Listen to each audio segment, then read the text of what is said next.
Hey guys, PGH here, Coach Groves, Coach Horn, and today we are going to be looking at a video and discussing it, so open those minds. Why do we study history? And pay attention because after the video, going to be a little podcast type discussion with me and Coach Horn, and we'll get into that directly following this video. Check it out.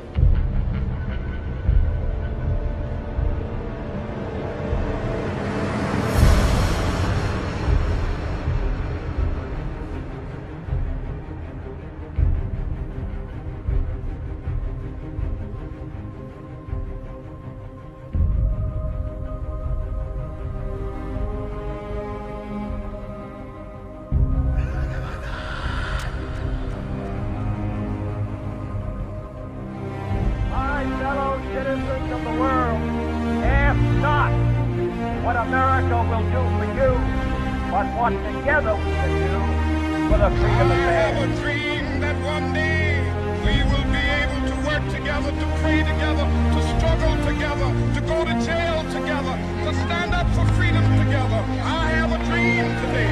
Yesterday, December 7th, 1941, a date which will live in infamy.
For other children.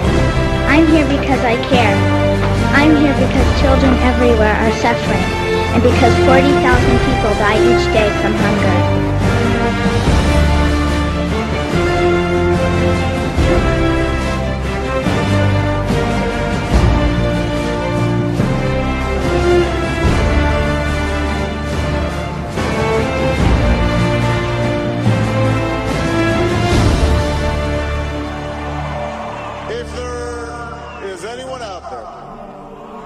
Who still doubts that America is a place where all things are possible, who still wonders if the dream of our founders is alive in our time, who still questions the power of our democracy, tonight is your answer.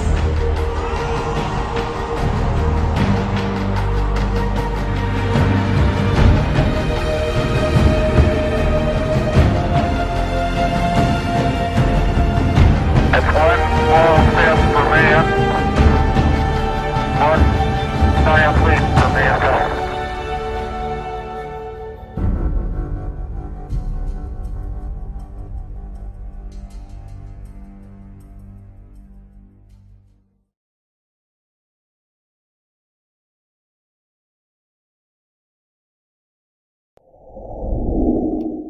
All right, so history.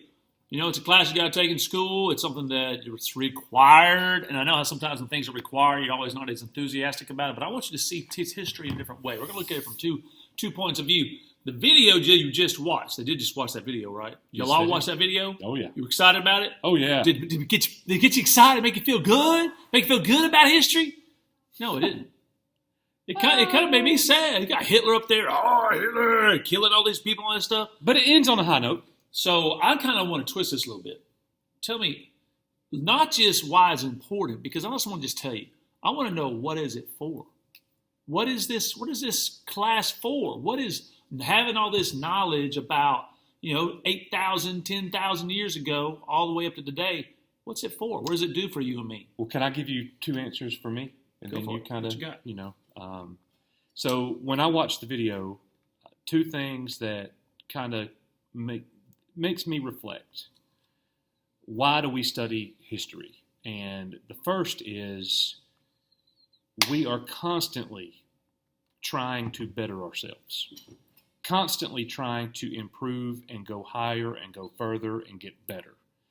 And you can't do that unless you learn from mistakes or anything from the past. It doesn't have to be mistakes. It could be accomplishments. Yes. What can we do better? The good things, yes. There's so many great things. That's right. And think about all the people that used to die very young. I'm talking about, you go way back, the people that were the oldest were like 20 and 30 years old. Those were the old folks. So imagine like the old folks were 30 years old. That's the oldest folks walking around because the life expectancy was really low. Today, we live in the best world ever because we live longer than ever before. You can see a 90-year-old. Just go outside, drive around. They're driving their cars. They're all over they're 90-year-old. They're driving their cars and all that because you live in the greatest time ever. That's something I don't think we see a lot in history. A lot of times, think about when you go in history class. It's a history of war. That's all it is: banging and killing, and Hitler, and World War I, and World War II. So much more than that. Civil War. There's so many history. To me, it's encouraging.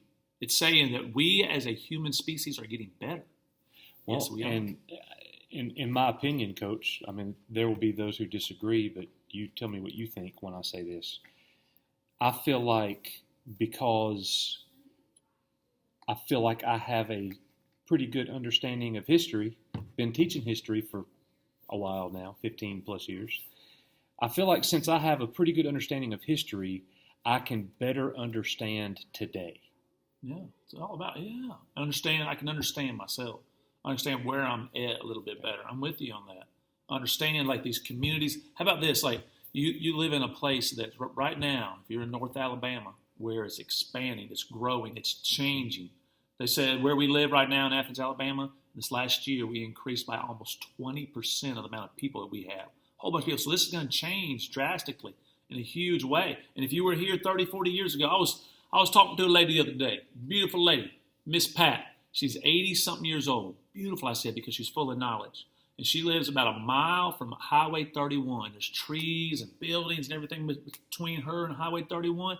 And she told me she used to be able to look out across the farmland and see the cars on 31. Now you can't see it no more. Yeah. They're all gone. Trees grew up, houses everywhere, and you're like, what happened? What happened? What's going on? Tells you what's going on around you. Helps you understand your place in the society you live in. And I've got one more thought about that, and it's not why we study history, but it's kind of like where we are now. If you're someone who does not appreciate history, and you're just, I feel like we're in an age now where we just get stuck, and I'm guilty of this. We just get stuck in our own lives, and I don't look past today, and everything's good. I got my phone, I got my car, I got my computer, I got my MacBook, I got everything I need. I got my bank account. I can access my bank account on my phone. I can go pay for dinner with a piece of plastic. You can do all these things. And so you can get lost in that. But when things go bad, and like 9/11, that happened during our lifetime. When things go bad, we have to look back. Yeah. It could be even more current. Like some of y'all are. Let's talk about the political situation right now. Some people are loving Trump. You hear a lot about hating Trump. You can find out where you're in that. A lot of people think that right now that it's so good or it's so bad, and our president's so good or he's so bad. But then you go compare to the past, you realize that this is really kind of a mild situation. People are not as radical as they were back in the day. We used to have our political leaders shooting each other.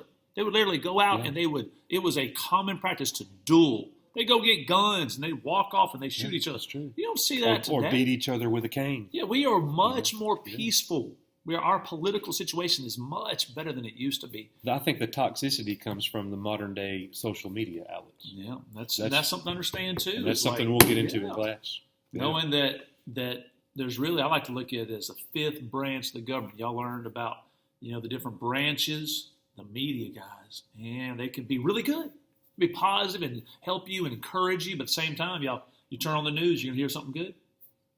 Probably not. You're going to hear something that's negative. Well, it's not good. And that's a really good segue because here at PGH, you will hear something good. Mm-hmm. All right. It's good to be Well, up you got in anything else you Athens want to Hood. say? Last thing is this. I want someone to know this. History will give you solutions to the problems in your own life. Think about that for a second. Think about if you ever have a problem, something's going on. I promise you, somebody else in past and history has gone through the exact same thing.